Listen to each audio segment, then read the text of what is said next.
السلام عليكم رجي دمر وينو اسمنا هاي إلهي وحين كقصبنا هنا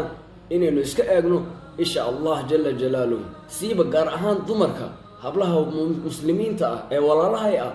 وحن كل تلنا إن أي إن بدن أي كفي تجنان أو إسكإلاليان إن شاء الله جل جلاله ويا إسكقرن كريان معها haddii iska qariso isha hooyadeed isha aabaheed isha walaalaheed si ay social media sawiro sharci darro ama video sharci darro ugu soo post garayso ogow walaal isha ilaahay iskama qarin karaysid meel kasta oo aad gasho buurta u dheer aad fuusho iskama qarin karaysid ilaahay godka ugu dheer aad gasho iskama qarin karaysid ilaahay haraadin walaal sidaad ku qancin lahayd isha bili aadanka ma qancin karaysid walaal isha ilaahay ba qancin kaaga baahan allah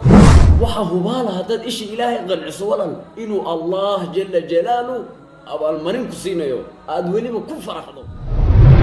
ilaahay jalla jalaalu xaqina waa sheegay walaal ilaahay xaqina waa idin siiyay cidda ugu mudan ee inaad ku dayataan ay tahayna waa Aisha radiyallahu anha hablaha wanaagsan quraanka ku xusan hablaha taariikhdooda la hayo kuwaas weeyaan role modelkiinu ma aha role modelkiinu ama hablaha loo baahan yahay inaad ku dayataan kuwa naftooda shaydaanka iibiyay ay cadaab idin geeyaan ay janno idin balmariyaan idinku muslimiin baa tihiin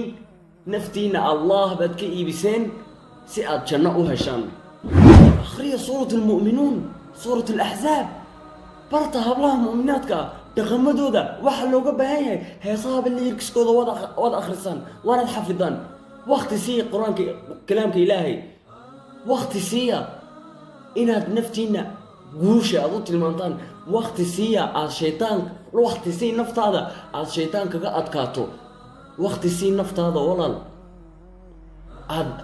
الضغمضة الحنحن ودن noloshaada uga saarto sallallahu alayhi wasallam wudiida Aisha in dadka xamato weena aqbashay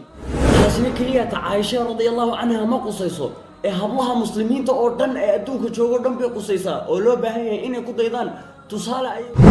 hadii aad xas leedahay waxa lagaaga baahan yahay inaad noqoto sida Khadija radiyallahu anha oo kale waxay aftaxday diinta islaamka markii nabiga sallallahu alayhi wasallam ashirkii kooban la soo siiyay niyada u dajisay waxa ku tiri wallahi la yukhzika allah abada wallahi ilaahi kuma hoojinayo niyada u dhistay saaso kala laga rabaa walaal si wanaagiisi fiicnaantiisi niyada u dhistay saaso kala laga rabaa walaal